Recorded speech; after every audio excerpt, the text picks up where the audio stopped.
Daily Times of বাংলাদেশের নিয়মিত talk show Times টকে আপনাদের স্বাগত জানাচ্ছি। আমি ইলিয়াস খান। দিনের ঘটনাবলী নিয়ে আমরা আজকে আলোচনা করব। আমাদের স্টুডিওতে অতিথি হিসেবে আসছেন সিনিয়র সাংবাদিক জনাব ইমদাদুল হক বাদল। আপনাকে স্বাগত জানাচ্ছি। আজকে বিভিন্ন গণমাধ্যমে আমরা রিপোর্ট দেখেছি যে পথ শিশুদের বিভিন্নভাবে মাদক কেরিয়ার হিসেবে ব্যবহার করা হচ্ছে, একটি গোষ্ঠী ব্যবহার করছে। এই কারণে তারা শুধু মাদক ক্যারি করছে না, তারা নিজেরাও জড়িয়ে পড়ছে। এটি রোধের উপায় কি, বা এটার সামাজিক কি বলে সামাজিক যে ক্ষতি হচ্ছে সেটি কিভাবে রোধ করা যায় বলে আপনি মনে করেন? ধন্যবাদ আপনাকে। আমি এই প্রসঙ্গে রিপোর্টটা যেটা আমাদের আমি একটা গণমাধ্যমে যে রিপোর্টটা পেয়েছি, তো সেই রিপোর্টের উপর ভিত্তি করে যদি বলি, তো আমরা গত 2022-এ ডিপার্টমেন্ট অফ নার্কোটিক্স একটা জরিপ চালিয়ে দেখেছে যে প্রায় 1600 পথ শিশুর উপরে পরিচালিত একটা জরিপে দেখা গেছে যে এদের 51% হচ্ছে তারা মাদক গ্রহণ করছে, মাদকে জড়িয়ে পড়েছে। এবং এই 51% পথ শিশুদের মধ্যে প্রায় 21% তারা ক্যারিয়ার হিসেবে কাজ করছে। তো এই যে 51% শিশু মাদক নিচ্ছে এবং 21% শিশু ক্যারিয়ার হিসেবে ব্যবহৃত হচ্ছে, তো এটা কিন্তু একটা অ্যালার্মিং বিষয় যে আমাদের পথ শিশুরাও একদিন এই দেশের নাগরিক হিসেবে পরিচয় দিবে। তারাও একদিন, তাদের মধ্যেও অনেক পোটেনশিয়াল আছে। তো সেগুলো আমরা যদি তাদেরকে ভালো কাজে বা তাদেরকে যদি রিহ্যাবিলিটেশন সেন্টারে নিয়ে গিয়ে সঠিক পরিচর্যা করা হয়, তাহলে তারা একজন সুনাগরিক হতে পারে। কিন্তু না, নাম্বার ওয়ান, পথ শিশু থাকাই উচিত না, কিন্তু আমাদের সামাজিক বাস্তবতা আছে, তারপর আবার তারা নেশা জড়িয়ে যাচ্ছে। এটা তো বিরাট, এটা তো আপনি একদম সঠিক পয়েন্ট আউট করছেন বিষয়টা। সেটা হচ্ছে যে এই পথ শিশু থাকাই উচিত না, কারণ এদেরকে এরাও আমাদের রাষ্ট্রীয় দায়িত্ব তাদেরকে নার্সার করা এবং তাদেরকে রেইজ করা। তো এই এদের পেছনে কারা আছে, আসল ব্যর্থতা অন্য জায়গাতে। সেটা হচ্ছে যে এদের পেছনে কারা আছে, আমরা এইটা বারবার শুধু পথ শিশুরাই ধরা পড়ছে। ধরেন পুলিশ রেইড হলো, কিন্তু ধরা পড়লো ওই পথ শিশুই। হয়তো কিছুদিন তাকে নিয়ে একটা সংশোধনাগার কেন্দ্রে আটকে রাখা হলো, কিন্তু দুদিন পরে আবার সে ছাড়া পেয়ে গেল, আবার সে জড়িয়ে পড়ছে ওই একই বৃত্তের মধ্যে পড়ে যাচ্ছে, তাকে আবার ব্যবহার করা হচ্ছে মাদক বাহক হিসেবে। কিন্তু এদের পেছনে কারা আছে, এদের কিন্তু ধরাছোঁয়ার বাইরে থেকে যাচ্ছে সবসময়। এটা কিন্তু রকেট সায়েন্স না। যদি পুলিশ আন্তরিক হয়, রাইট, এটি ধরা খুব জটিল কিছু বলে আমার মনে হয়। একদম ঠিক বলেছেন, একদম ঠিক বলেছেন যে এদের পুলিশের কাছে, পুলিশ আন্তরিক হলে বা অন্যান্য যে সমস্ত আইন শৃঙ্খলা বাহিনী, রক্ষাকারী বাহিনী আছে, তারা যদি এটার সাথে আন্তরিকভাবে প্রয়োগ করেন, আইনটাকে প্রয়োগ করেন, তাহলে এই মাদকের উৎসটাই তো থাকার কথা না। মাদক যেভাবে সরবরাহ করা হচ্ছে, এই প্রক্রিয়াটাই থাকার কথা না। তো এনিওয়ে, আমাদের এই শিশুদেরকে রক্ষা করতে হবে। এর জন্য শুধু আমার ব্যক্তিগত অভিমত হলো যে এটা শুধু রাষ্ট্রের দায়িত্ব সেটাও না, কারণ এটার সাথে সামাজিক দায়িত্ব আছে।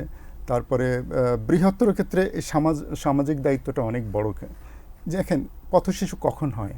একটা পথশিশু তো সে জন্মেই সে পথশিশু হচ্ছে না, তাকে নিশ্চয়ই পথে ফেলে দেওয়া হচ্ছে বা তাকে ছেড়ে দেওয়া হচ্ছে। তাদেরও বাবা মা ছিল, কিন্তু কোনো কারণে তারা পরিবার, এখনো বাবা মা আছে, কিন্তু দারিদ্র্যের কারণে হয়তো ঠিকভাবে লুক আপটা করতে পারছে না। Right, right. তো সেই ক্ষেত্রে তাদের এই যে পারিবারিক অন্তত সেবাটা না দিতে পারলো, আমাদের দেশে আপনারা জানেন যে রিহ্যাবিলিটেশন সেন্টার আছে এই শিশুদের জন্য। এটা আরও বাড়ানো যেতে পারে, বাড়িয়ে তাদেরকে এখানে পুনর্বাসন করা যেতে পারে। সেখানেও নাকি খুব ডেঞ্জারাস অবস্থা, আমি শুনি মাঝে মাঝে। হ্যাঁ, সেই রিপোর্টটাও আসে যে বাংলাদেশে যে মাত্র 3টা রিহ্যাবিলিটেশন সেন্টার আছে, গাজীপুরে একটি বোধহয় আছে, গাজীপুরে আছে, আর একটা আছে যশোর আছে, আর একটা এই মুহূর্তে আমার ঠিক মনে পড়ছে না। তো এই যে রিহ্যাবিলিটেশন সেন্টারগুলো আছে, এগুলোর পরিধি আরও বাড়ানো উচিত, সংখ্যাও আরও বাড়ানো উচিত, এবং এদেরকে যাতে করে এরা আবার সেই একই প্রক্রিয়ায় রিহ্যাবিলিটেশন সেন্টার থেকে আবার চলে না এসে আবার পথে বসবাস শুরু না করে। তো সেই ক্ষেত্রে তাদের যথাযথ পুনর্বাসনটা করা দরকার, যথাযথ শিক্ষাটা প্রদান করা দরকার, এবং কর্মমুখী শিক্ষা যেটা বলে সবাই, এই বিশেষজ্ঞরা এটাই বলেন যে তাদেরকে যদি হাতে কলমের কিছু প্রশিক্ষণ দেওয়া হয়, কর্মমুখী শিক্ষা, তাহলে এই পরিস্থিতি উন্নতি হতে পারে। কিন্তু তার চেয়ে তো বড় যে বিষয়টা সামনে আসে সেটা হচ্ছে এই যে ড্রাগ পেডলার যারা আছে এদেরকে কেন ধরা হচ্ছে না, এইটার ব্যাপারে রাষ্ট্রের দায়িত্ব। ওইটা যদি আমি বলি এটা সমাজের দায়িত্ব, তেমনি রাষ্ট্রের দায়িত্ব। পলিটিক্যাল ব্লেসিং পাচ্ছে বা এরকম কিছু যে কারণে তাদের ধরা হচ্ছে না, এইটা আমাদের সব সরকারের সময় একটা মানে অভিযোগ আসে যে তারা হয়তো বা পলিটিক্যালি ব্লেসড হচ্ছে বা ব্লেসিংস পাচ্ছে, ফলে দেখা যাচ্ছে যে তারা ধরাছোঁয়ার বাইরে থেকে যাচ্ছে। কিন্তু এটা দল মত নির্বিশেষে যেই হচ্ছে এই প্রক্রিয়ার সাথে জড়িত হবে, যেই মাদকের সাথে জড়িত হবে, তাকে ধরে মানে শাস্তির আওতায় নিয়ে আসা, এটা আমরা মনে করি এবং বিশেষজ্ঞরা তাই মনে করেন যে এটা হলে পরে এই পথ শিশুদের মাদকের বাহক হিসেবে ব্যবহারটা কমতে পারে। পথ শিশুদের বিষয়ে শুনলাম এবং আমাদের মনোবেদনার কারণ যে যারা আমাদের ভবিষ্যৎ তারা এই ধরনের ড্রাগ পরিবহনে ব্যবহৃত হচ্ছে। আরও অনেক নেগেটিভ খবর আমরা পাই। আপনি জানেন যে প্রায় আমরা দেখি যে এই আমাদের যে গৃহে যারা সহায়তা করে বিভিন্ন জায়গা থেকে আসে, প্রায় তারা গৃহকর্তা বা গৃহকর্ত্রী এদেরকে হত্যা করে মালামাল নিয়ে চলে যায়। খবর কিন্তু আমরা প্রায় দেখি, কিন্তু এটি কিন্তু বন্ধ হচ্ছে না। আজকেও একটি ঘটনা ঘটেছে উত্তরায়, এক ভদ্রমহিলাকে মেরে তার স্বর্ণালঙ্কার নেওয়া হয়েছে এবং টাকাও নেওয়া হয়েছে। তার হাজব্যান্ড এখন হাসপাতাল, তিনিও মুমূর্ষু অবস্থা আইসিইউতে। তো এই ব্যাপারে এবং বলা হয়েছে যে সেই মহিলা তার ন্যাশনাল আইডি কার্ড জমা দেননি। তো এই জন্য কি গার্ডিয়ানদের বা গৃহকর্ত্রীদের জন্য সচেতনামূলক আপনি কিছু বলবেন যে কি করা যেতে পারে? এই বিষয়টা, এই ঘটনা কিন্তু প্রায় আমরা শুনি, প্রায় মাঝে মাঝেই শুনি। এইটা রাজধানীবাসীর জন্য আমি বলবো একটা আতঙ্কের বিষয় হয়ে দাঁড়িয়েছে। আপনি কিছু কিছু পরিবার আছে যেখানে হচ্ছে অবশ্যম্ভাবী গৃহ সহায়ক একজন প্রয়োজন হয়। তো সেই ক্ষেত্রে এই গৃহ কর্ম সহায়কদের দ্বারা মানে খুন, এর আগেও আপনি জানেন যে উত্তরার আজকের এই ঘটনাটা ছাড়াও কিছুদিন আগে উত্তরায় মা এবং মেয়েকে হত্যা করা হয়েছে। এটা খুব তখন আলোড়ন সৃষ্টি করেছে, মানে চাঞ্চল্য সৃষ্টি করেছে যে গৃহ কর্মী সহায়ক কর্তৃক বা সহায়ক কর্তৃক এই যে খুন, এর আগেও অনেক ঘটনা ঘটছে। তো এটা আমি বলবো যে এটা একটা সচেতনতার অভাব, অনেকটা বড় একটা বিষয়। আর একটা হচ্ছে যে যথাযথ মানে ডেটা সংরক্ষণ না করা। যেমন ঢাকা মেট্রোপলিটন পুলিশ প্রত্যেক ভাড়াটিয়ার একটা ঢাকায় বসবাসরত সবার একটা ডেটাবেস তাদের কাছে আছে। তেমনি এই যে গৃহকর্ম সহায়ক যারা আছেন তাদেরও আমার মনে হয় একটা ডেটাবেস থাকা দরকার। আর নিয়োগের সময় অবশ্যই যে কথাটা আসে, বারবার এই কথাটা বলা হয়, কিন্তু অনেক সময় দেখা যাচ্ছে যে খুবই প্রয়োজন, তাকে ছাড়া চলছে না। যেমন উত্তরার যে ঘটনাটা ঘটছে, এখানে দুজনই বৃদ্ধ, স্বামী স্ত্রী দুজনই, একজন বোধহয় 68 বছর আর একজন বোধহয় 63 সামথিং এরকম, যতটুকু আমার মনে পড়ে। তো এই যে তারা হয়তো অনেক কাজেই ঘরের কাজগুলো নিজেরা করতে পারছেন না, তাদের জন্য একজন গৃহকর্মী সহায়ক অবশ্যই দরকার ছিল, মানে সহায়ক। তো এই ক্ষেত্রে তারা যেটা করেছেন সেটা হচ্ছে তার এনআইডি রাখেন নাই, তারপরে তার মোবাইল নাম্বারটা তাদের কাছে ছিল না, অর্থাৎ তার সঠিক পরিচয়টা তাদের কাছে ছিল না, ট্রেস করার কোনো ব্যবস্থা ছিল না। এখন এই গৃহ কর্ম সহায়ক যে সমস্ত যাদেরকে আমরা নিয়োগ দেই, অনেক ক্ষেত্রেই দেখা যাচ্ছে তারা বিভিন্ন চক্রের মানে অংশ হয়ে কাজ করেন। রাইট। হ্যাঁ, এবং এদের দ্বারাই এই ঘটনাগুলো বেশিরভাগ ঘটনা ঘটে। তবে আমরা পুলিশকে থ্যাঙ্কস দিব যে খুব দ্রুত ধরে ফেলেছে। জি, এটা অবশ্য, তো এটা দ্বারা বোঝা যাচ্ছে যে আসলে আইন শৃঙ্খলা রক্ষাকারী বাহিনী যদি আন্তরিক হয় তো সেই ক্ষেত্রে তারা ইচ্ছে করলে এটা প্রতিরোধ করা সম্ভব। তবে এর চেয়ে বড় কথা যে জনসচেতনতা, এর বিকল্প নাই। কারণ আমি যখনই একজনকে নিয়োগ দেব তার সম্পূর্ণ প্রোফাইলটা জেনেই তো আমার নিয়োগ দেওয়া উচিত। সেটাই। এবং আমার ধারণা যারা আসেন গৃহকর্মী হিসেবে যারা কাজ করেন, থানায় রিপোর্ট করা উচিত যে অমুকে আমার বাসায় গৃহকর্মী। এই বিষয়ে আমরা আশা করি আমাদের যারা কি বলে, যারা এই নগরীতে যারা বাস করেন, বিশেষ করে নগরীতেই কিন্তু এই ঘটনাগুলো বেশি ঘটে, এর বাইরে গ্রামগঞ্জে কিন্তু এরকম আসলে ঘটে না। আমার স্টুডিওতে ওই দিন এসেছিলেন একজন বিশ্ববিদ্যালয়ের শিক্ষক, তার অনেক বয়স, মোর দ্যান 70, তিনি একদম একা থাকেন বাসায়। তখন আমি এই প্রশ্ন করতেছিলাম যে কোনো গৃহকর্মী বা গৃহ সহায়ক আছে কি না। তিনি এই ভীতির কথা বললেন যে গৃহ সহায়ক রাখলে তো যে কোনো সময় কোনো কিছু ঘটে যেতে পারে। বাট এটি হওয়া উচিত না, এটি আমাদের সচেতন হওয়া জরুরি দরকার।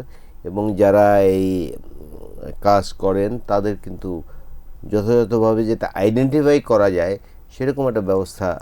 বিশেষজ্ঞরা যেটা বলেন, আমি এই প্রসঙ্গে আরেকটু যোগ করতে চাচ্ছি, সেটা হচ্ছে যে বিশেষজ্ঞরা বলেন যে তাদের নাম, সঠিক নাম, তারপরে এনআইডি তথ্য, এরপরে এক কপি ছবি সংরক্ষণ, তারপরে হচ্ছে পুলিশে অবহিতকরণ, যে ইনি, আপনি যেটা বলছেন একটু আগেই, যে পুলিশকে অবহিত করা যে এই অমুক আমার বাসায় তাকে নিয়োগ দেওয়া হচ্ছে।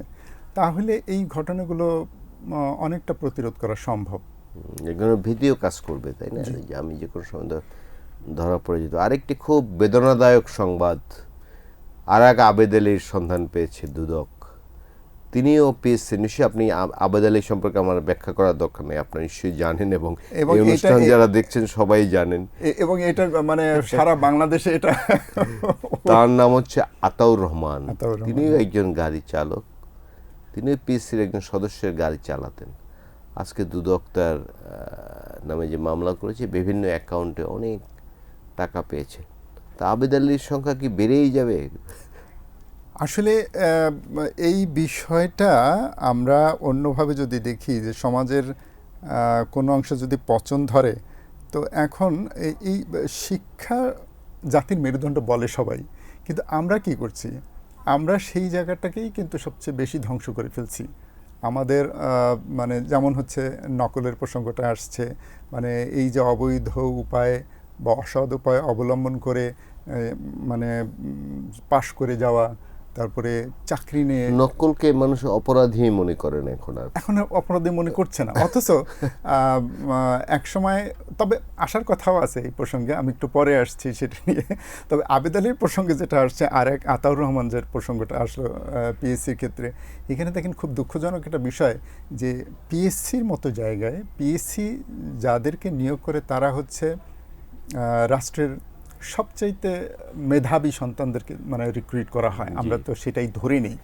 তো সেই জায়গাতেও যদি আমরা দেখি অসৎ উপায় অবলম্বন করা হয়, প্রশ্নপত্র ফাঁস হয়, কিংবা হচ্ছে মানে মানে অবৈধভাবে কাউকে ম্যানেজ করে, কাউকে টাকা পয়সা দিয়ে যদি নিয়োগ পাওয়ার এই যে চেষ্টাটা করা হয়, তো সেটা জাতির জন্য একটা লজ্জাজনক, কলঙ্কজনক আমি মনে করি।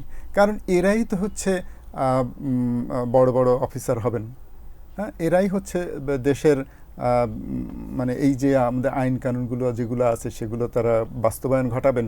অথচ তাদের দ্বারাই যদি এই ধরনের তারা যদি শুরুতেই তাদের নিয়োগেই যদি এই ধরনের অবৈধ পন্থা অবলম্বন করা হয়, তাহলে আমরা তাদের কাছ থেকে কি সার্ভিসটা আশা করতে পারি, দেশবাসী কি সার্ভিসটা আশা করতে পারে। তো এইটা একটা ভেবে দেখার বিষয়, যে আমরা এটা কিভাবে মানে সম্মিলিত একটা প্রচেষ্টা নেওয়া দরকার। যে কোনো মূল্যেই এই ধরনের প্রশ্ন ফাঁস, যে কোনো অবৈধভাবে নিয়োগ, এটা বন্ধ করা দরকার।